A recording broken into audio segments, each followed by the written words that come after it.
Hey everyone, this is Steph, and I'm just jumping on here to show you my project for this month's Stampin' Friends blog hop.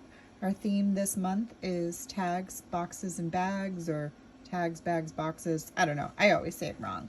But I wanted to show you the project because it might be easier to explain what it is. Although I will say, if you search on Pinterest for stationery boxes or explosion stationery boxes, you'll probably be able to find all different ones basically like this with tutorials and things like that. I don't have time to do a tutorial this week because of Thanksgiving being in the middle of it, and just kind of time got away from me. So I wanted to show you the completed one, like I said, and kind of give you some ideas on how I assembled it. So when you look at it, it's just a little box. It's decorated with paper on all four sides. All of the information about the supplies that I used will be actually in the blog itself, but the paper is from the current holiday catalog or mini, and it's from the Santa Express Designer Series paper. And on the cards, I used the Santa Express Memories and More cards, and you'll see that once I open the box. So it's all held together by this pretty little lid, and it's pretty snug, and I am using one hand. So, and it just kind of flops open, and that's the part that, you know, is the explosion. And then inside here I have, right now there's 4 greeting cards using the Memory and More cards. That's one. Here's the other. And I'm gonna say these were cased from Pinterest. Again, with the time crunch of Thanksgiving, I kind of bit off a little bit more than I can chew, so my prep had to go into quick mode. And that one right there. So my plan will be to finish 2 of each card for a total of 8 to fit inside this box. I'm sorry, I keep moving the camera. And they do fit rather snug in there. So I kept my layers very flat, very minimal dimensionals and such. Oops, there we go. And then in the front pocket here, before we move up, I did a little notepad that I covered in paper for post-it notes, and then the pen. And you can decorate, you know, inside the barrel of these RSVP pens also if you like. I used 3 different types of DSP design in this, from the stripes to the polka dots to the little gifts, and that's all within that paper pack. And then I just took from the Memory and More cards. These were the smaller cards, which are these right here, and I just actually cut these out with ovals. And this one I just fussy cut around the design itself to just create 4 quick tags. You can obviously do whatever you would like to get these, you know, complete if you're giving this as a gift. Obviously any paper design would work if you didn't want to do a holiday theme. I'm still debating on this pocket how I want to do this. I'm not sure if I want to make little note cards or add some stamps or address labels or something.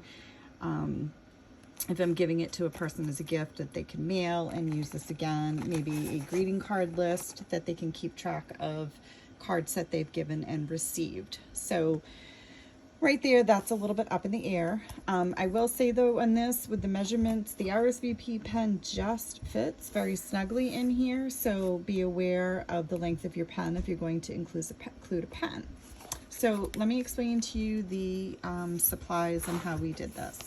So the first thing you're going to need is a large piece of cardstock. So you're going to need something that at least by 12 by 12, and you're going to trim it down to 10 by 2. And I used Bermuda Bay. Now, there's going to be some scoring involved, and again, I'm going to have that all in the blog details so that you can you know, see that information written down. And again, like I mentioned at the beginning, Pinterest, tons of ideas with full tutorials, step-by-step instructions. But for this one, I used Bermuda Bay, in 10 by 10, 10 by 12. And then you're also going to need another piece of Bermuda bay that's going to measure 6 1/8 by 10 1/8. And I'm not going to get into the scoring because it'll be hard to describe how to do it. You'll need another piece of, let's see, Bermuda bay. Let's see. So the lid is the piece that's 6 1/8 by 10 1/8, and obviously there's some scoring involved on this one. And then to do the pockets, we have a divider inside here. Might be a little bit hard to see, but there is a divider inside, and you'll need a piece of paper that is 8.5 by 4 1/4, and then these two little ones.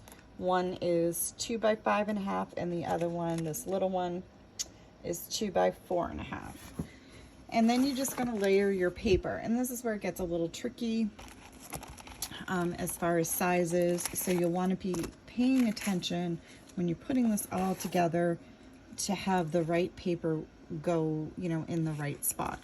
But you may not want to decorate as much as I did. Like, I added paper layers to every single surface except like these little inside tabs.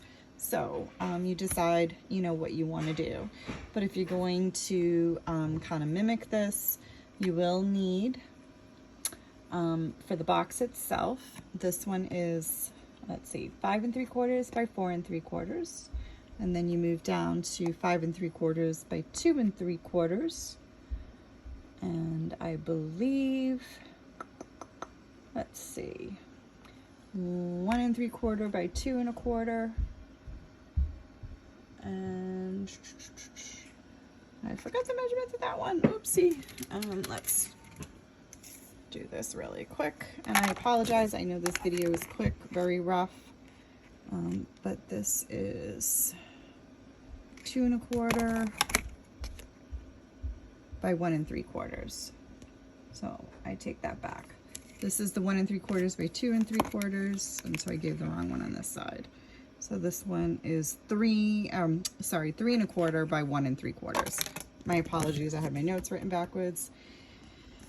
And these two flaps here on the outside is 1 3/4, I believe, 1 3/4. 1 3/4 by 4 3/4, and you'll need two.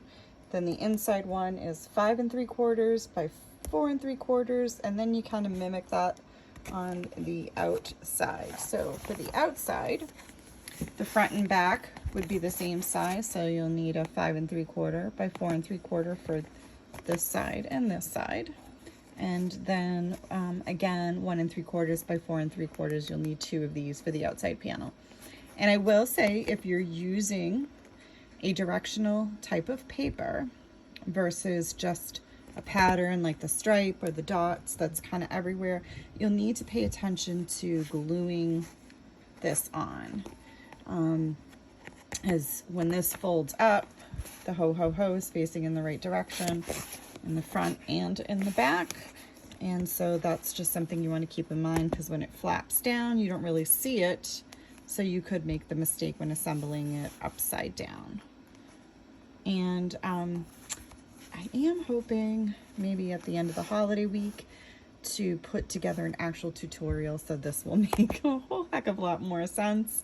I know it's a little difficult and a little amateur of me to just kind of ramble it all to you in a really quick little video here.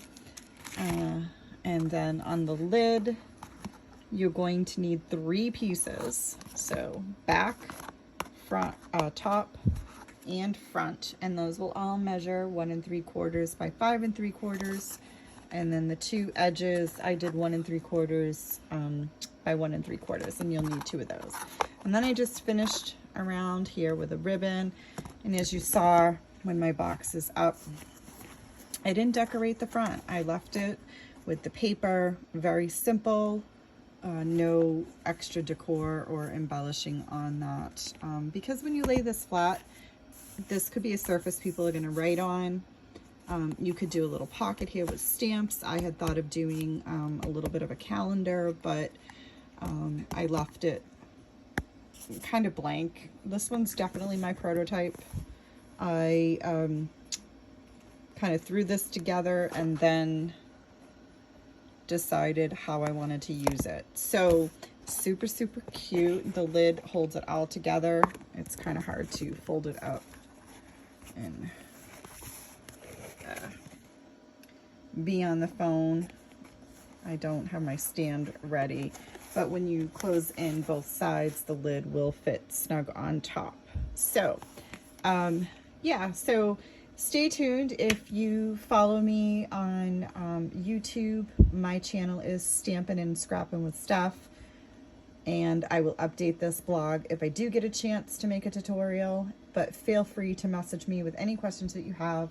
Thank you guys so much. I hope you all had a wonderful Thanksgiving and happy holidays to all of you.